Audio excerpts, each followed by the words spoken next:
Mga misteryosong lalaking nakaitim na mataan sa mga gusali sa Metro Manila. Nakatutok kaninang umaga si Drew Arellano.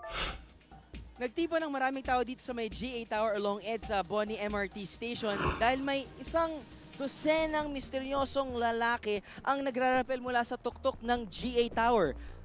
Nakikita po natin na bumaba sila sa building na 30 stories ang taas. Kasabay po ng kanilang pagbaba ay isang malaking tarp na itim.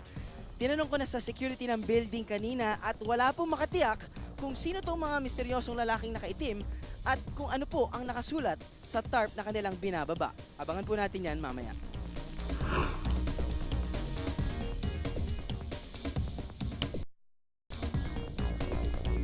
Ayan na po, nababasa na po natin. Get ready for Coke's biggest surprise. Ano kaya itong panggulat ng Coke at kailan po natin ito malalaman? Ayon sa ating mga sources, hindi lang dito lumabas ang mga misteryosong lalaking nakaitim dahil sa Landsberg Building naman sa Tomas Morato Avenue, Quezon City, ganitong eksena rin ang makikita. Get ready for Coke's biggest surprise.